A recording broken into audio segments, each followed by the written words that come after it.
సరైన ఇంటికి సరైన సిమెంట్ ఎంతో ముఖ్యం. విచక్షణతో ఆలోచించండి. రైట్ సిమెంట్ ని ఎంచుకోండి. KCP cement, building the nation since 1958. KCP cement, the right choice. Welcome to MRR news. కొన్ని ఫేక్ జీవోస్ క్రియేట్ చేసి అది వాట్సాప్ గ్రూపుల్లో సర్క్యులేట్ చేసి కోర్టులని తర్వాత రెవెన్యూ అఫీషియల్స్ని కూడా తప్పుదావ పెట్టించి రియల్ ఎస్టేట్ మార్కెట్లో దీన్ని మిస్లీడ్ చేస్తూ ఒక డబ్బులు సంపాదించాలనే కుట్రని నార్సింగి పోలీసులు, cyber crime and EOW teams కలిసి క్రాక్ చేయడం జరిగింది.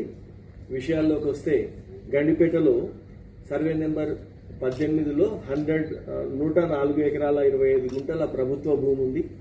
ఇది ప్రభుత్వ రికార్డులలో కాస్రపాణి అంటే 1954 నుంచి కూడా ప్రభుత్వ భూమిగానే అది రికార్డులలో ఉంటూ వస్తుంది.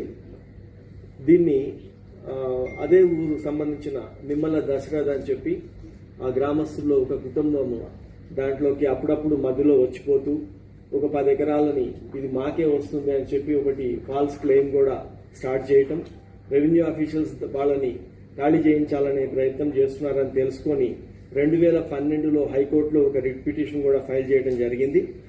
ఆ రిట్ పిటిషన్ పెండింగ్ ఉన్నప్పుడే ఈ నిమ్మల ఫ్యామిలీకి సంబంధించిన వాళ్ళు రుద్రరాజు రామకృష్ణరాజు అని చెప్పి ఒక వ్యక్తికి అగ్రిమెంట్ చేయటం, ఆ వ్యక్తి దాన్ని ఫాలో అప్ చేస్తూ ఒక సునీల్ అనే ఒక వ్యక్తిని విజయవాడ నుంచి తీసుకొచ్చి ఆ భూమిలో ఒక రూమ్ కట్టించి అక్కడ పెట్టడం జరిగింది. ఇది ఇలా ఉంటే 2 సంవత్సరాల నుంచి ఆ రాజుకి అర్థమైంది ఇది గవర్నమెంట్ భూమి అని.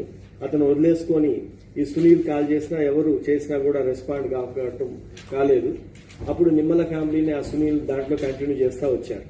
వెరీ రీసెంట్లీ అంటే 6/10/2025 లాస్ట్ ఇయర్ అక్టోబర్లో ఆ రిట్ పిటిషన్ ని హైకోర్టు కొట్టివేస్తూ అది ప్రభుత్వ భూమిగానే